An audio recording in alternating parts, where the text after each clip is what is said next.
It was good, y'all. It's your boy JD6 here with my man. Shout out to KC Sports Authority. Make sure y'all go check that podcast out, man. You heard the man.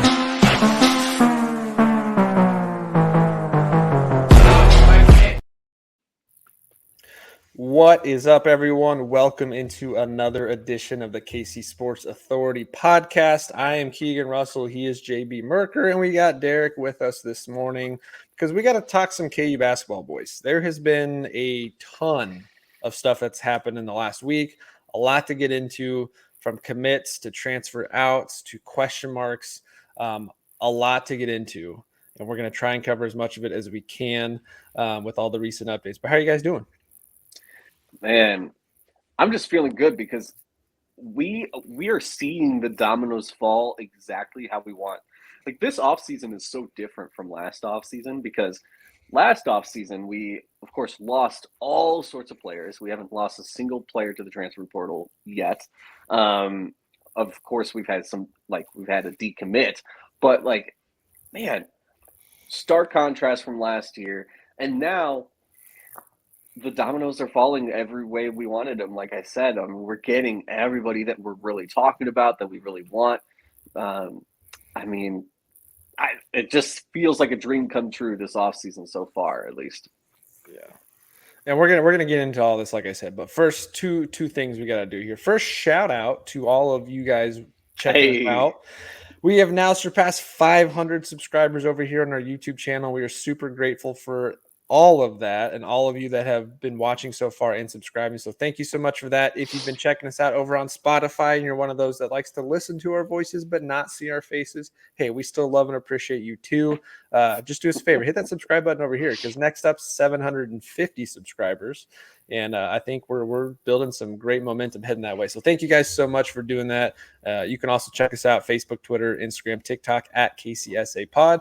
We're really starting to dive into a lot of content, from shorts to reels to episodes like this to standalone episodes, all sorts of stuff coming out. This is our favorite time of year. There's just so much going on between KU basketball, football offseason, NFL draft. The Royals are hot.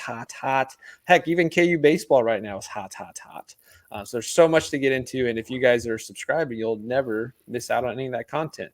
Second thing, I want to shout out our sponsor, Churchill's, again, over in Topeka, Kansas, the Churchill Cigar Lounge. They've been sponsoring us the last couple of months, and we're super grateful for them. They've got a lot of cool things that happen over there. We've mentioned their spring smoker event that's coming up in May that you can still buy tickets for, but want to share with you another promo they got going on. This is their La Aurora brand. This is the brand that features the Karl Malone cigar. They've got a great raffle going on right now. If you go see them in person, buy 3 La Aurora cigars and get 1 raffle ticket towards one of these multiple packages you've got here. Package 1, you've got a Traeger grill and a box of cigars you can win. Package 2, a Blackstone grill and a $250 gift card to Churchill's and a box of cigars. So basically you're going to spend $30-$40 to get a couple cigars to win potentially $500-$700 plus worth of merchandise there.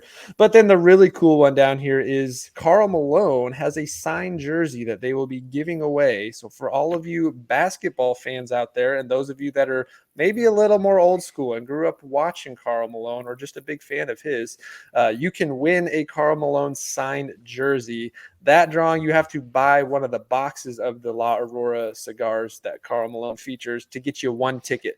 That ticket can go in the drawing. You can only have up to 20 tickets for that drawing. But a signed Karl Malone jersey, a Karl Malone cigar cutter, and a box of his cigars. So you're going to buy a box of cigars, potentially win another box of his cigars, and of course get that autographed jersey. So that is really cool. Go check them out over in Topeka, Kansas. Again, that is one of their big promos they're doing right now, in addition to their spring smoker event, which you've heard us talk about. Again, that smoker event, May 18th, Saturday, $100 is a ticket. You can get in at 12 o'clock, 10 cigars for the day, a meal ticket to one of the food trucks that'll be on site, as well as 2 free drink tickets to some of their local breweries that'll be on tap there. So make sure you go check them out. You can give them a call at 785-273-0102 to purchase tickets for that event, or you can go see them in person. Just make sure when you do, you mention the podcast. All right, guys. A lot has happened, like I said, in the last 2 weeks. We've gotten the addition of AJ Store, which we talked about last week already. We've got Rylan Griffen in, which, we talked last week of that was probably going to happen. So today we're going to talk a little bit more about him actually choosing Kansas. We also have the exit, or LaBaron LaBaron Philon has exited the program, has asked to be let out of his letter of intent. I missed on that, LaBaron Lagon.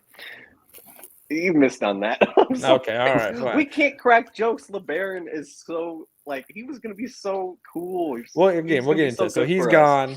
AJ Store, of course, in. There's also some questions about Riley Kugel's status, which we'll get into. Obviously, yesterday, Hunter officially finally announces he's coming back, and all it took was a Bill Self tweet of, "Hey, man, tell the people what's happening. We need to know." And then not that long later, he announces he's back. KU technically has one potential scholarship out there to play with. And of course, we got the Johnny Furphy question of, does he stay in the draft or come back? So plenty to get into. Let's start, though, with Rylan Griffen. JB, you had an excellent description the other day in our episode on the excitement for a guy like Rylan Griffen being an almost near perfect fit on this roster. Well, you got your wish. He is here, the 6'5", 6'6" wing, a sharp shooter, shoots 39% from the floor or from the three-point line. Played at Alabama, of course, averaged just about 11 points a game this last year as a sophomore at Alabama. One of the most prized portal targets this offseason. Chooses Kansas to nobody's surprise. I mean, we were in on him from the get-go. He slides in immediately as a stud in this system, and I've got some comparisons we'll talk about. But let's start there. Both of you guys, thoughts on the addition of Rylan Griffen? Dude, Derek, I'm going to let you start first. What especially from a student perspective, I mean, is campus buzzing? This is a big get. Oh, it's a huge get. And obviously coming from Alabama, he that system, threes and layups, and I've seen what he can do.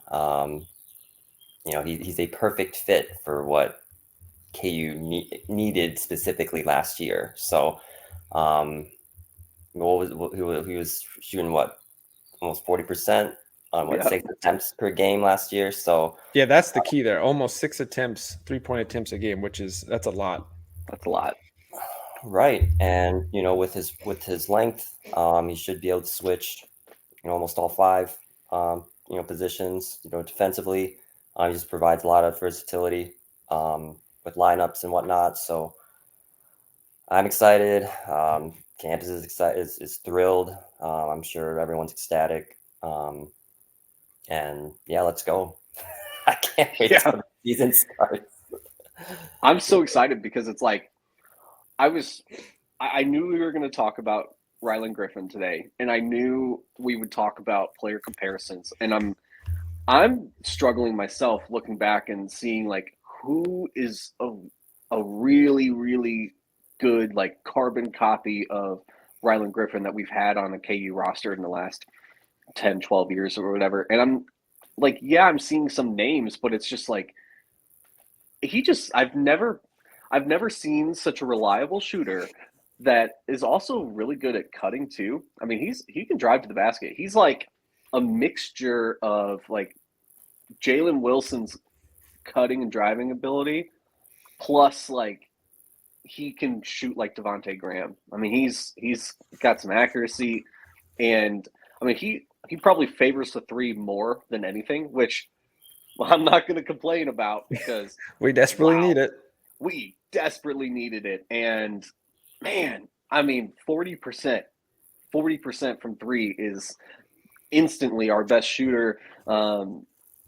From, if he was on the team last year, well, I think things would have looked a lot different for us. But there's 40% no question in SEC play.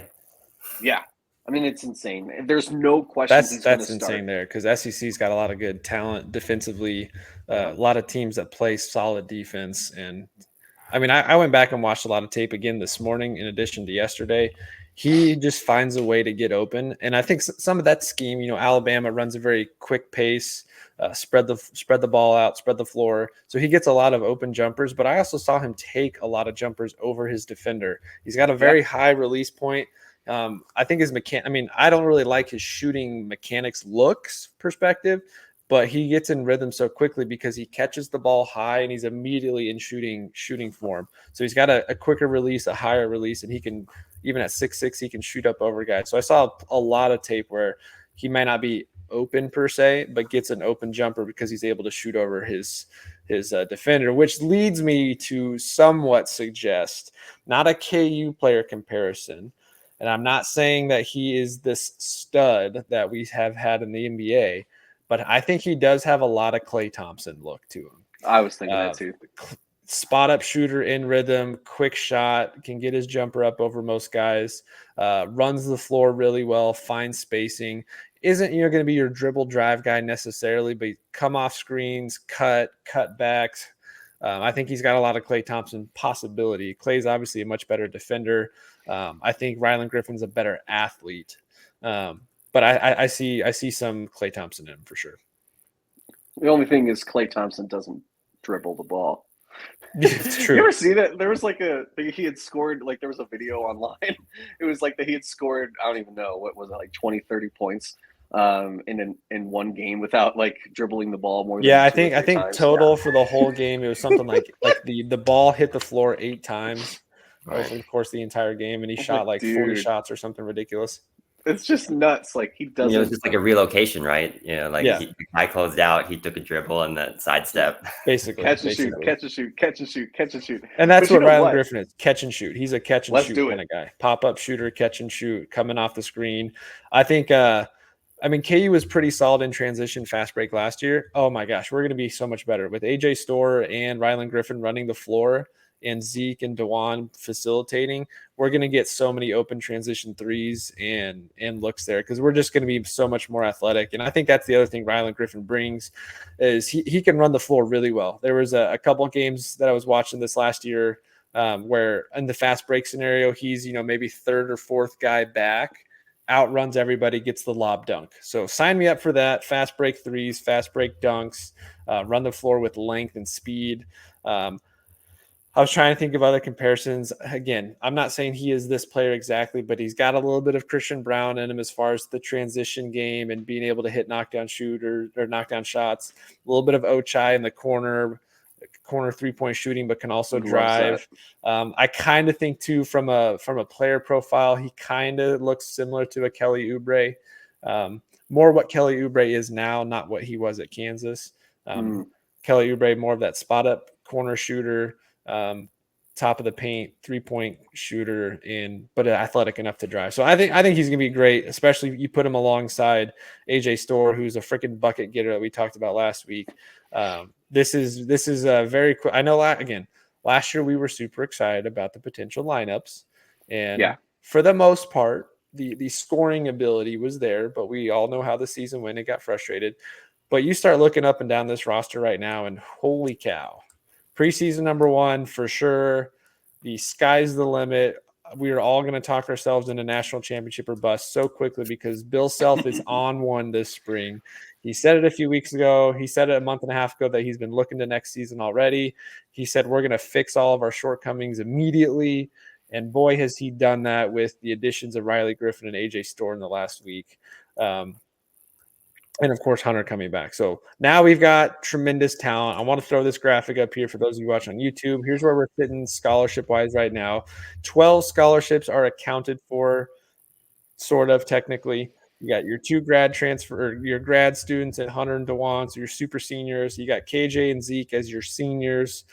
Zach Clements, of course, who guys still forget about being on the team here. AJ Storr, Riley Kugel, and Rylan Griffen would all be considered juniors this upcoming season. And, of course, El Marco and Jamari as your returning sophomores. And then Flory and Raquise Passmore as your incoming freshmen. Obviously, we know LaBaron Philon gone, so that opened up a spot there for Griffen to sign. That's 12.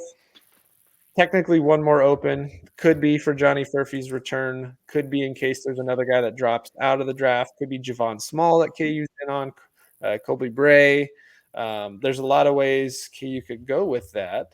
But there's also potential for another scholarship opening, and that is with Riley Kugel. So let's talk about that for a brief second. Hasn't been enough info out there to make a great guess. but supposedly he's having some issues with the transfer credit stuff, whether that is his credits aren't transferring to equal the right amount of credits he needs to be eligible to play for. I'm not really sure how that quite works. But there is his grades. Yeah, that's what we don't know. Is it grades or is it credits themselves? Like I know I started at Washburn and transferred to KU. There were some classes that when I was transferring to KU from Washburn that it wouldn't qualify for what KU asked for. So I'd have to either take the class again or find a different, or like get an exception made. You put in a request for an exception. So I don't know if it's that. Is it he took some useless classes that like North Carolina made up? No, I'm not saying Florida made up classes like North Carolina did, but did he take something like that? Like I don't know. I can't even think of a stupid class now that doesn't really exist. So that maybe doesn't transfer to what his major he's declared for is, or is it his grades? I don't think it's the grades, because I would imagine if it was, he wouldn't have been playing at Florida, because most programs and coaches are pretty strict. Yes, they are a student athlete first, and we all know the student part of the student athlete is not really taken that seriously, at least at major programs for the star type players.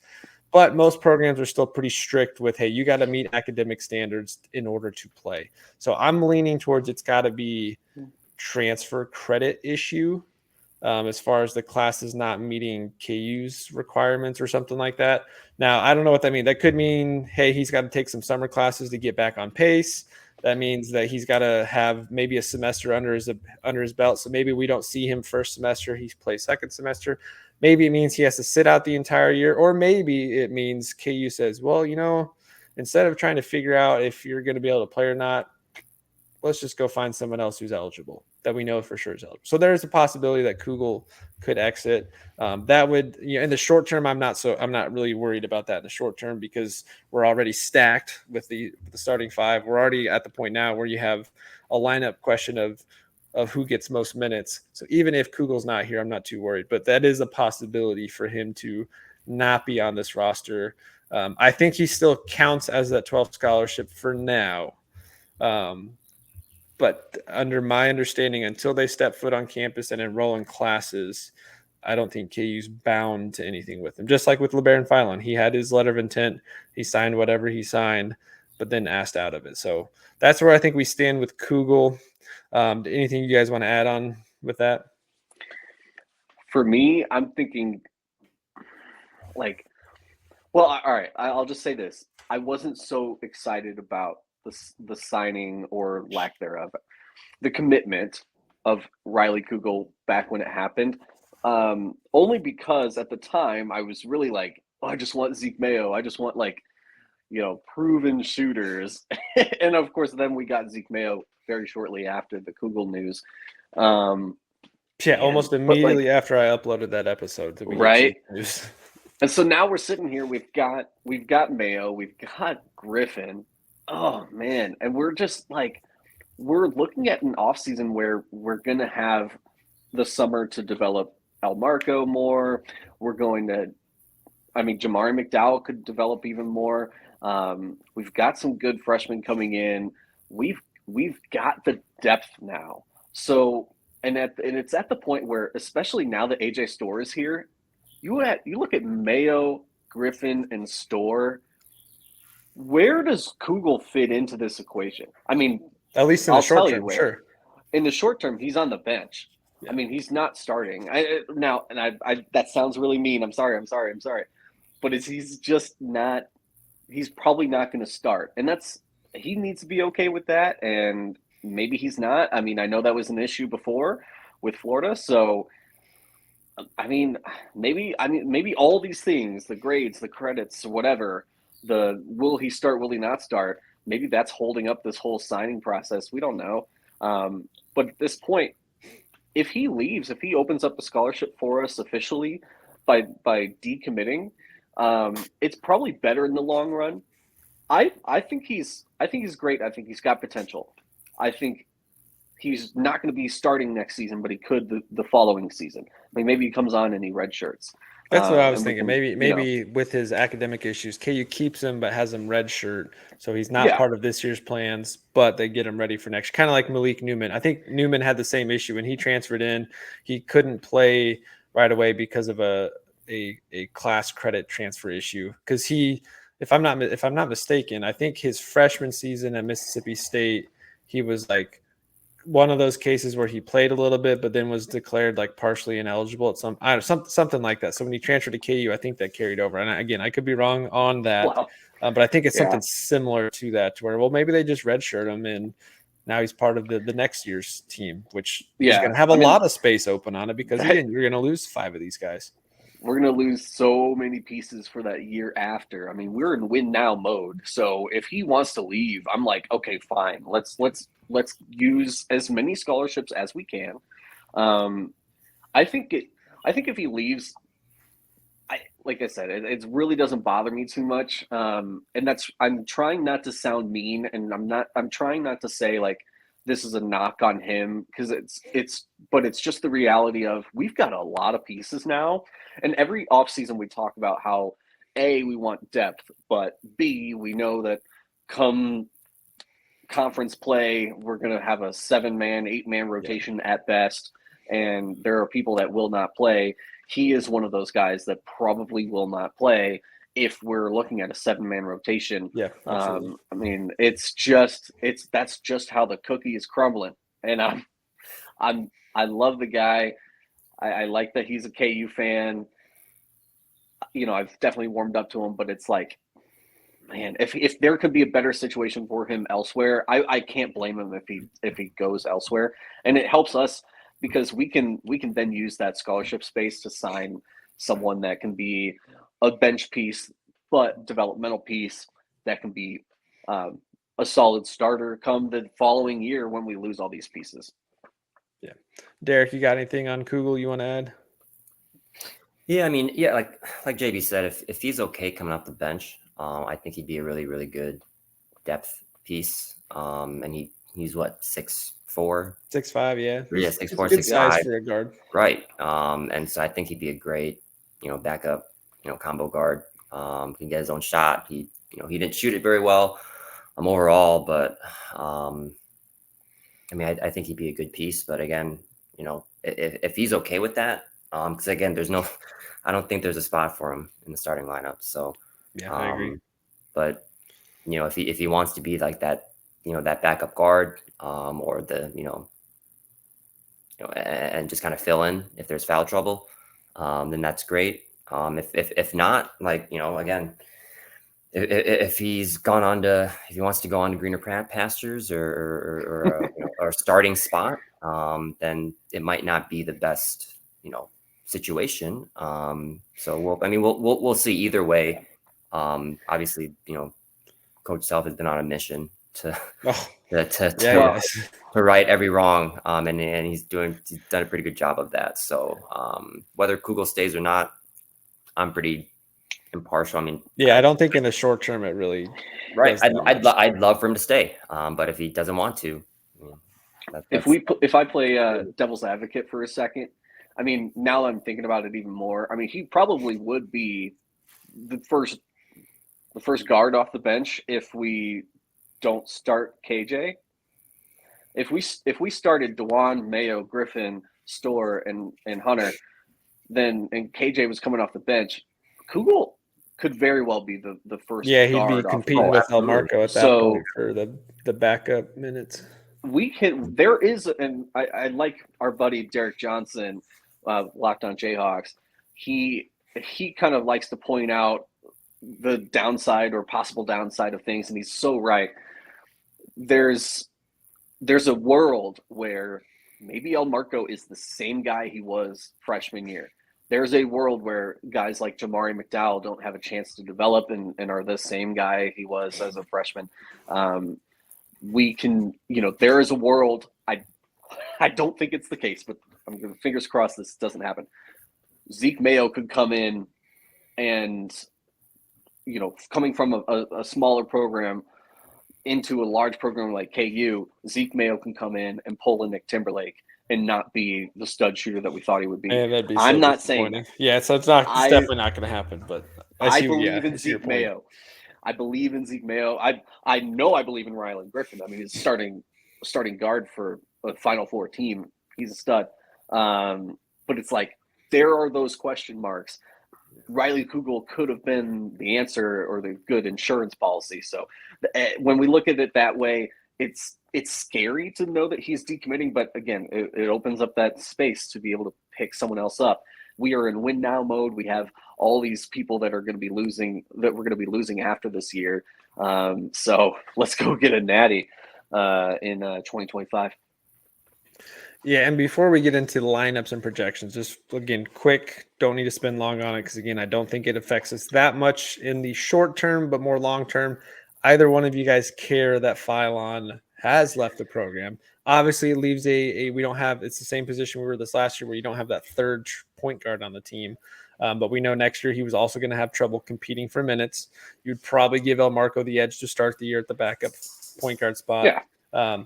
I think this is more 2025. It's frustrating because, yes, now there's no point guard signed for the future outside of El Marco. And if El Marco doesn't develop, then, yeah, you're kind of screwed. JB, you and I have talked about this throughout the week. I'm on the side of I'm not worried. Bill Self is in scorched earth mode. And I think the way college basketball is right now is it's not about the future. It's about the now. So I think roster building is less about building for a future program, the traditional guys that are going to come and develop.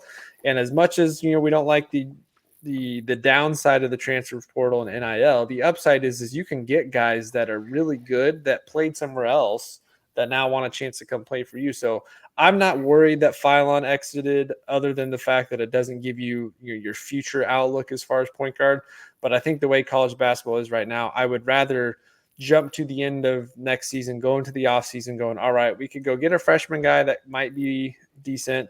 Or we could go get the junior, the senior transfer that's done it for 2 years and is already developed. And I feel like that's the route that seems most likely because it's hard to find these stud freshman point guards that come in right away and play.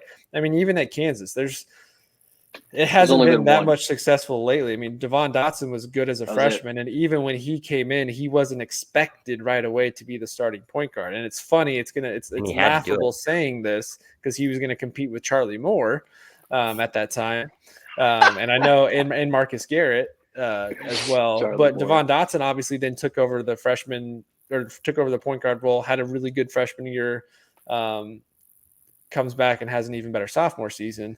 But outside of that, I mean, you probably got to go back to Tyshawn Taylor and Elijah Johnson as well. Frank played a little bit his freshman year, but as a freshman point guard that was either thrown into the starting role immediately, like Tyshawn was a starter his freshman season. You have to go back almost 10, 12 years. I mean, Devontae got a decent amount of run as a freshman, but he also had Frank Mason next to him already. So they already had that spot solidified. So I'm kind of on the side of the pieces will fall where they may. Bill Self will figure it out. I'm not too worried long term because it just feels like the way the game is right now is you want to go get the proven veteran who can help you win now, unless the guy is a true stud. Like Darius Acuff, yes, stud, top point guard in his class, sure. If losing Philon means you get Darius Acuff, sign me up. I'm all for that because then he comes in, does not have anybody currently that he truly has to compete with. I think that's what – not that competition is bad because competition is great, but I think the way Bill Self plays his point guard is your point guard's going to play 30 minutes a night, 30, 35. That's just how it is. Even with Remy Martin being here 2 years ago with DeJuan, it was still basically DeJuan got the bulk of the point guard minutes. Remy would come and play alongside him and then maybe spare DeJuan a few minutes there.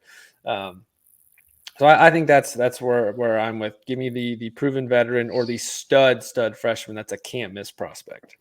So Derek, you're going to be the tiebreaker here because I'm on the side of I'm a little worried. A couple reasons. One, there's no guarantee that we get Darius Acuff. There's no guarantee. If we don't get him, gosh, we are like we're going to have to go to the transfer portal. Two, we know that Bill Self does better with guys that he develops.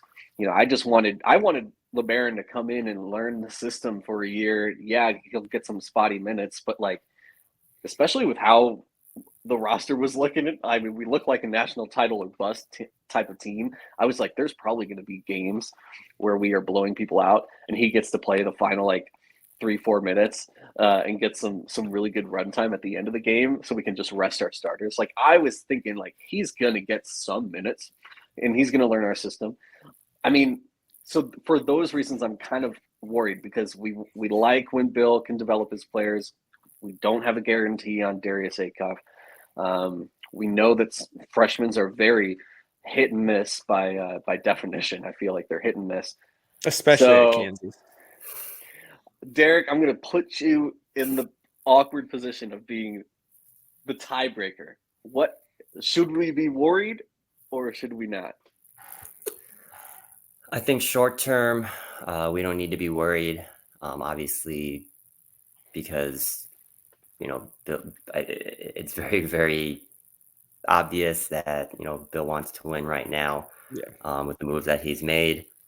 Yeah, long term, in the next, even after next year, whatever happens, 2 to 3 years, I think people will be worried. But again, what a political answer. He's like, well, yeah, and the fans' perspective. I mean, how many fans now go, I'm not going to tune in because these guys don't stay long enough for me to get interested in. Like Devontae Graham, 4-year player. Svi, 4-year player. Frank, 4-year player. Marcus Garrett, 4-year player. Ochai, 4-year player. Remy Martin, half a season. Transfer portal guys, 1 year. So I think the average fan, I'm not saying the diehard fans, because the diehard fans like us know these players inside and out, and we're all tuned in. But the average fan goes, well, the guy's only going to be here for a year, so why should I bother? So I think from that fan's perspective, they're probably like, well, the guy's not going to be here, so I'm not even going to interest them. Philon would have interested me because maybe he'd be a 3-year player. I think that's, again, why I keep coming back to the way college basketball is now. It's all about the here and now. The game is so immediate. I want immediate success, immediate results, that the way teams are structuring their rosters, at least the top end programs, the smaller programs, they still have to develop and hope that their NIL funds can come up with enough money to go get a really good player. I think the top end programs, it's, hey, we got to win a national championship now. I mean, look at Kentucky. John Calipari had a very, outside of the postseason, a very successful run with Kentucky the last 15 years. Some of the best players in college basketball. I mean, I think about the point guards he's had over the last 15 years. Where's our Tyrese Maxey as a freshman? Where's our John Wall as a freshman? Where's our Shai Gilgeous-Alexander, Jamal Murray? Like, he's had such a high in talent. But what did he do with that talent? He's got one national championship to show for, and that might be one of the best teams that's ever been assembled. But some of his other best teams he's ever had couldn't even make it to a Final Four or win a national championship. So you could have these star-studded rosters, but if you're not winning national championships, the way the game is now, you got to do something differently. So I again, that's why I'm not worried, because it's all about buy the best team that'll win this year. We'll figure out next year when we get there. That's why this whole extra scholarship, I'm not worried about either. If they use it, great. If they don't, they don't. They're not going to play 13 scholarship players no matter what. That's never happening. We're just not that type of program. Like I said, we're going to get into rotations here in a second. It's going to dwindle down to that 7, 8, maybe 9 man at most anyway. So don't stress on it. Bill Self's going to find his guy. We've seen this every year. He goes out and finds somebody to fulfill a need. Even that guy might not always deliver, like Nick Timberlake didn't deliver, but he's going to go find someone that will fill that need. Well, and if I may, I mean, I hate to bring this up, but I mean, Dan Hurley is a very, good example of this. I mean, he had his guys, and then he brought 4 transfers in 22, 23. One of them was a starter. 3 of them came off the bench, and it all worked out. The next and he did have a pretty good stud freshman in Stephon Castle. But. Right. Well, yeah, I mean, that was this year, and he brought in, Cam Spencer was literally the piece that likely brought him another title. Obviously, Samson Johnson has been in the program several years. Obviously, Klingon, and so it's a mixture. You got to have a mixture of those transfers and build, and developing your program. And it's a very, very delicate balance these days, with the transfer portal and NIL. So, it's so hard to project. Every season now, because there's so many moving pieces. So, and there's still a lot. Like, as we're recording right now, today's the last day to enter into the NBA draft. Then you've got early withdrawal deadline in June. So there's still going to be probably another 20 to 30 players that declared for the draft that are going to pull their name out of the draft that have college eligibility. So there's still, I mean, whatever the roster looks like now, I'm not saying I anticipate other guys leaving the program, but KU hasn't had a single guy transfer out that was on this team last year. Not saying that they're going to have someone transfer out, but there's so much that could still happen over the next 6 weeks that even today's roster is not finalized. We get it could be Kugel leaving and they bring somebody else back in. So yeah, it's so hard to project long term because there's so much that, I mean, Johnny Furphy was a late addition last year that we weren't anticipating. Kevin McClure, we had no anticipation of him coming back mid-June. And so you get these guys that really change the landscape. We did Marcus Adams reclassifies, didn't expect him to leave. Not that we thought he was going to play a ton, but there's just so much that can happen over the summer and the spring period that it's hard to project. So let's try to, though, at least project starting five and rotations quickly. We're not going to spend too much time in it, but let me pop up this back up here. With the 12 guys we've got currently in this scenario, I'm going to say that for this scenario, Riley Kugel is not playing this upcoming season. He's either redshirting or off the team. So for this scenario, he's not here. Really, the big question is it Zeke Mayo starting and AJ Storr playing the 4, or is it KJ starting at the 4 and Zeke probably being the first guy off the bench in that super 6-man Remy Martin offensive spark role? So I've got my thoughts. I know you guys got yours. Let's start there. Who wants to go first? Who is your starting 5? And again, obviously, this is a fluid situation. It's going to change. Guarantee you we will see multiple starting 5s next year. We will probably see, KJ, in my opinion, KJ starts at the 4 personally for the first game of the season, unless Bill Self does something wild, because he is the upperclassman senior that's been here. So let's go with that starting 5 rotation, and then maybe where you think the rotation starts to cut off. I think you're absolutely right that KJ starts the year. I don't know how long that's going to last. I'm on the camp of he needs to be on the bench. And that's not a knock on KJ.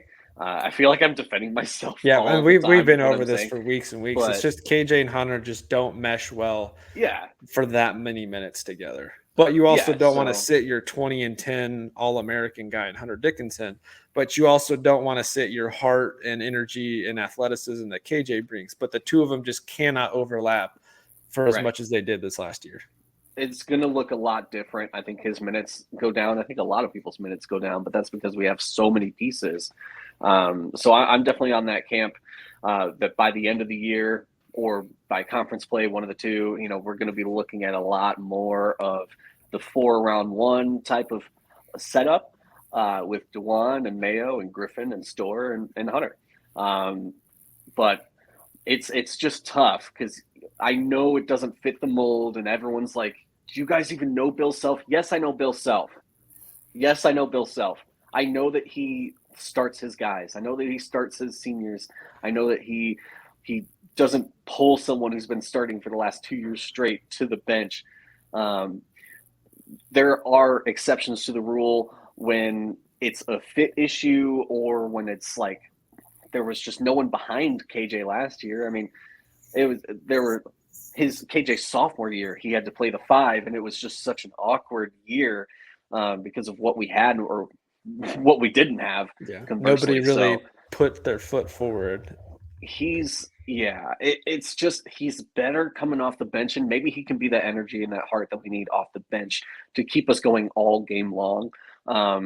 If he starts, I'm not mad about it, but I just know that we need to be seeing a lot more 4-round-1. Maybe he can be the one. Maybe he can be the center that's alleviating some pressure off of Hunter. Hunter can get a breather. Everyone can get a breather when we have this many guys. So it'll be interesting next year. Derek, what's your thought? Yeah, I mean, my first thought when Griffen committed is I don't see KJ starting, but KJ's Mr. Jayhawk. He's Bill's guy. Dewan is Bill's guy, so that's already 2 spots. He's my guy. Hunter Dickinson is Hunter Dickinson, so he's starting, right? So that leaves 2 spots for the 3 transfers, right? So, I mean, if it's like that, and I'm really sorry, my cat's playing in the background, so you're good. My cat. So it's Dewan at the 1. Gosh, in this scenario, I would have Dewan at the 1. Store at the 2, Griffen 3, KJ 4, Hunter 5. But I mean, ideally, it really should be Dewan, Zeke, what you just said, JB. Dewan, Zeke, Store, Griffen, and Hunter. I think that's probably the 5 men you see get the most run time together. Yeah, right. Yeah. And I think that's just got to be it. Just for spacing. I mean, we saw last year, just the spacing last year with KJ and Hunter. It just was awkward. And if KJ is not making that, sorry again. You're good, man. It's beating time. If KJ's not knocking down that mid-range jumper, push shot, whatever you want to call it, I mean, it does not look good. So, I mean, if you can get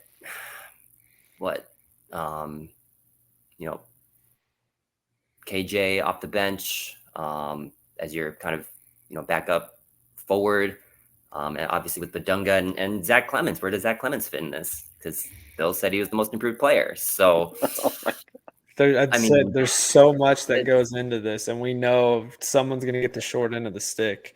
Right. And that's why I think it's so hard to predict outside of those 5, 6. I think I'll be very curious, and we've said this before on other episodes. Is this the year Bill Self changes his philosophy some and doesn't just stick with the guys from what he traditionally does? Bill Self traditionally plays his starters heavy minutes. That's been the case for a long time. Outside of the Remy, Dewan here and there, if Remy was hot, you keep Remy in there, and you were a better team with Remy, Ochai, and CB out there for some of that game than Dewan. But then when you need a more defensive-minded ball control style, then Dewan takes back over. And that's what was very needed in the national championship. Without Dewan's start to the second half on Caleb Love and RJ Davis, we don't come back and win that national championship. David McCormick does not become a Kansas legend with the hook shot, and we're not winning that championship. But that can all be true. KJ's physicality, his ability to attack the paint from the middle, his defensive ability to switch, Dewan's ability to be a lockdown defender, all that can be true, but it's also still true that maybe the best 5 that we see, that if we need to just put up points and go, like again, let's say Johnny Furphy comes back. Maybe it's Zeke at the 1, Rylan at the 2, Store at the 3, Furphy at the 4, and then honestly, maybe Flory at the 5 because you want an athletic rim runner. Again, I'm not saying that's the starting 5, but I think this is the good problem to have. There's a lot of unique lineups we can throw out next year because of the versatility of play style. I think it's really all going to come down to 3 things. How much time do we focus on Hunter being the primary option number 1 for offense versus a guy like AJ Store who puts up buckets? How much does Bill Self want to commit to Dewan playing heavy point guard minutes? And then, of course, KJ. Where does KJ's fit? Does KJ need to do because I think KJ can be super effective in a short chunk. Like, he can be a guy that we go to for 4 or 5 minutes, and it's the pick and roll mid-range dink and dump, and KJ just – because that's what happened last year and the year before. If we weren't getting anything, it was just, all right, let KJ use his athleticism on a pick and roll and fly through the paint and get a shot up. And he was effective at it. You just don't want to see that for 30 minutes a night. So I think this is a good problem to have, and there's not really a great solution other than those are the probably 6 or 7 guys that play the most. And we didn't even talk about where the heck does El Marco come into play there. Again, we're going to get into more of these lineups throughout the spring and summer as we know more. I think early on you feel good, though. You feel good with the starting 5 potential.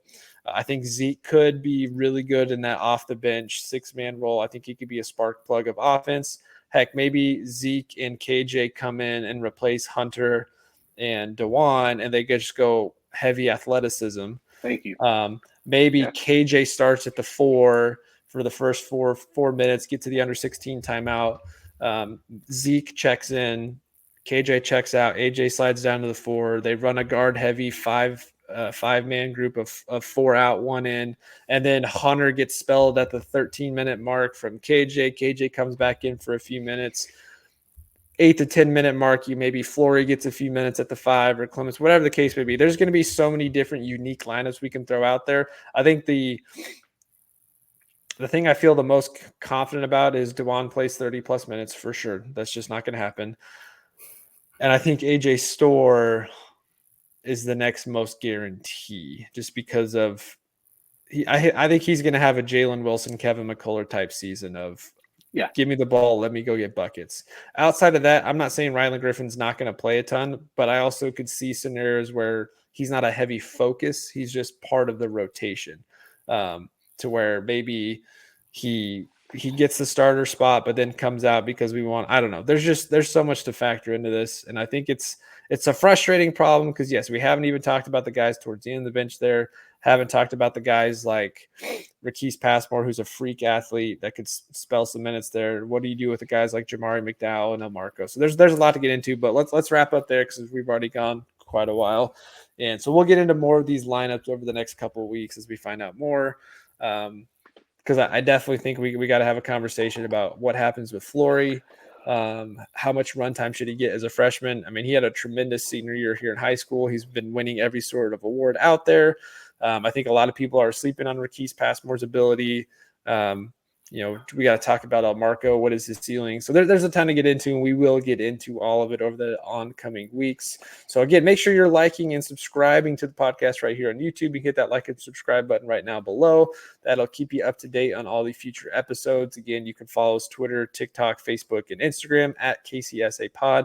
All sorts of content coming flying at you. It's NFL draft weekend, so there'll be some Chiefs stuff coming over the next few days to talk about their picks. Landed the fastest guy in the draft, Xavier Worthy, so super pumped about that. Also got a couple Jayhawks that are going to hear their names called. We got Don Pooney already got picked up last night by the 49ers. Austin Booker at some point today is going to get picked. Would love to see guys like Mason Fairchild and Kenny Logan get picked up. And so we'll touch on all that next week. So plenty still to come. And again, thank you guys for hitting that 500 subscribers for us. We're super grateful for that. Continue to subscribe because next up 750 and then 1,000, and then we can really take off and do some fun stuff. But JB, Derek, any final thoughts? Nope. I'll just leave it with this. I mean, if there was 1 year for Coach Self to expand his rotation, it's this one. It's got the guys for it. Hey, you heard it here first. We're doing a Kentucky platoon swap style next year, so it'll be which good. has never happened in the Bill Self era. It's definitely possible if Kugel, if Kugel, the Kugel situation works out. I mean, it could be fine. It could, but again, if there was ever a year for Coach Self to expand to a 9th guy, this is the year. This would be the year. Awesome. All right. Well, we'll leave it there. If you guys have any questions or want to throw us your thoughts about the lineups, obviously hit us up on any of our social media handles. Leave your comments below. We'll talk more. If you guys have questions you want us to dive into about the roster itself, feel free to leave all that, and we will cover them in future episodes. So until then, guys, thanks for joining us today. And as always, rock chalk. Rock chalk. Rock chalk.